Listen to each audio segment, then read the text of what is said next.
The only sounds in the room were the pounding of my heart and the slow drip of water from the leaky pipe somewhere behind me.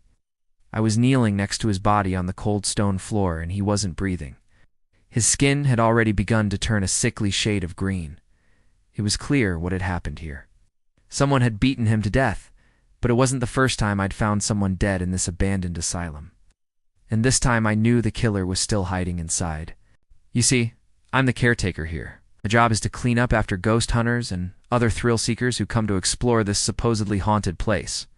Most nights they find nothing but cobwebs and memories, but sometimes their imaginations run wild and they call 911, spooking themselves over some innocent shadow or sound.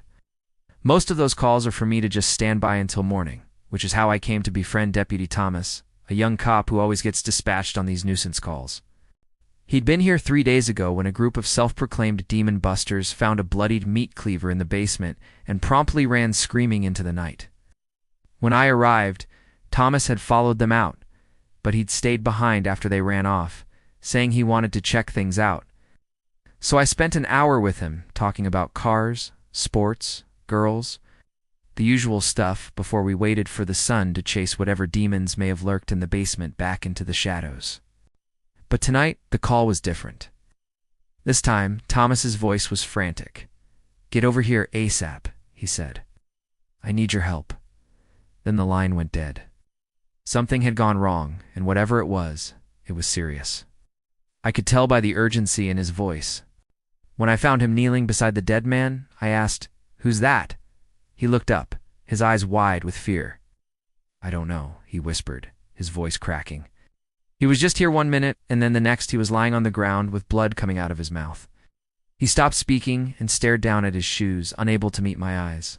I could tell he was lying, but about what, I didn't know. So I crouched down next to the body and examined the scene. Thomas had moved the body from where it was lying, so I couldn't tell where the blood was coming from. The dead man was probably in his late 20s. He had dark hair and an athletic build. The left side of his face was covered in blood, but what little I could see of his jaw was bruised and broken. There was a small cut on his forehead, and blood trickled down his temple. As I turned him over, I saw a large bruise forming on his back. Whoever had hit him used a heavy object, something like a crow skull, I thought, remembering the same type of mark I'd seen on a corpse years ago. That case was never solved, and neither was the murder of Dr. Martin Shepard, the former director of this asylum. Shepard was found dead in his office. The door was locked from the inside, but there was no window to explain how whoever had killed him had gotten out. The police labeled both deaths suicides, but I never believed that for a second. I mean, look at this place. Who would voluntarily take their life here? It's depressing. Not even the bats would do that. As I stood up, Thomas approached me. "You think it was a crow skull?" I asked, more to break the silence than because I actually cared. "What? Nothing," Thomas said. "Never mind." He sounded tired and defeated. "How about we head home? It's not safe in here anyway." "Okay," I said, nodding toward the body. "What do you want me to do with this?"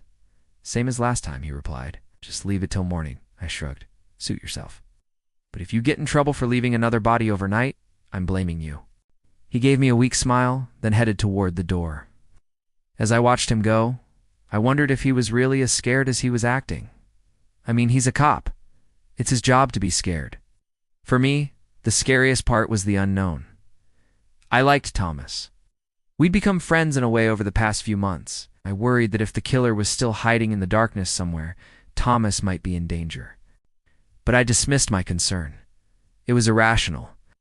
I told myself there was no way the killer was still here. Whoever it was had fled and Thomas was safe. Still, as I made my way to the front door, I couldn't help but wonder why I felt so uneasy. Outside, the moon hung heavy in the starless sky, casting long, distorted shadows from the gnarled branches that scraped against the cracked windows like skeletal fingers. The asylum loomed above me, a silent, brooding giant. I shivered, pulling my jacket tighter around me. Then I heard a noise behind me. It was a loud bang, like someone slamming a metal trash can. I froze, straining to listen, my pulse quickening. Silence. Was it the wind? Probably, I told myself, turning to leave. But then I heard it again, closer this time, and I whirled around. In the flickering light from the street lamp, I saw a dark shape moving at the top of the stairs, descending slowly.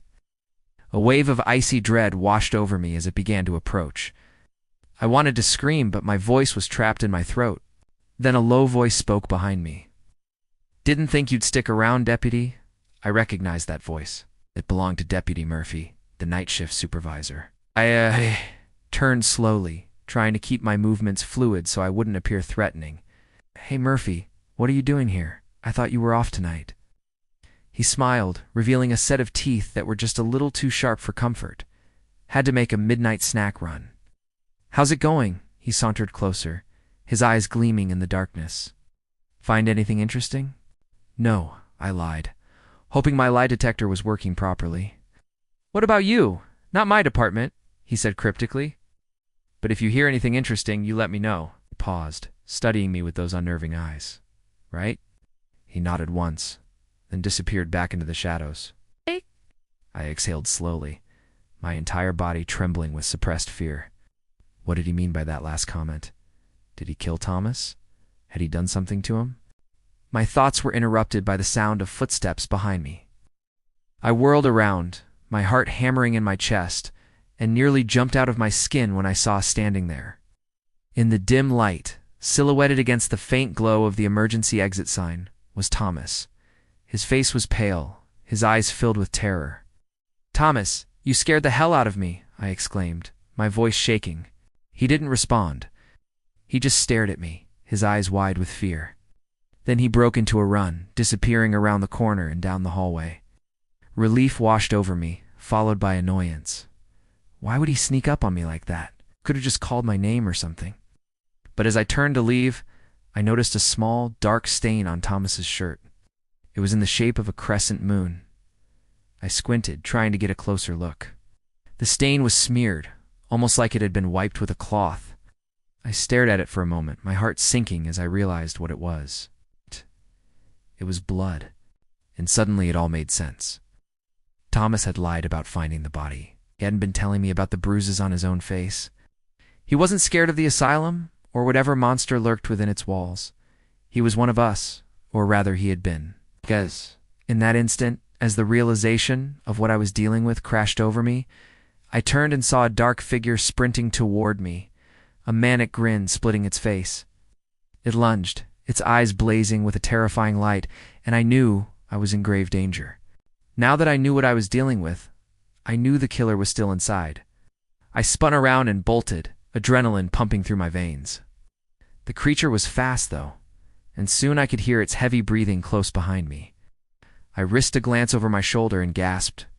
Its eyes glowed an eerie red in the darkness, and its face was twisted into a horrifying snarl. Its skin was stretched taut over its bones, giving it a skeletal appearance. And its limbs were long and distorted, as if broken and improperly set.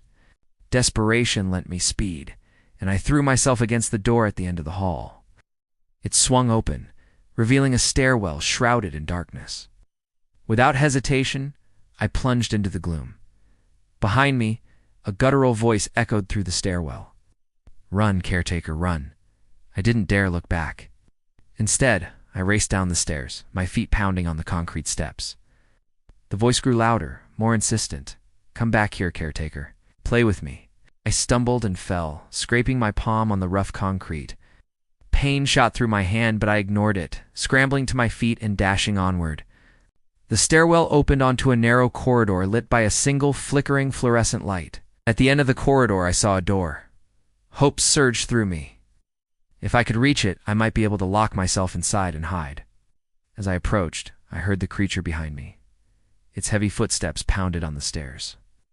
"You can't hide forever, caretaker," it rasped. "You'll run out of places to hide soon enough." I fumbled with the handle, praying it was unlocked. It wasn't. Panic seized me as I realized I was trapped. Then through the gaps in the door, I saw a pair of glowing red eyes. They were like hot coals burning in the darkness.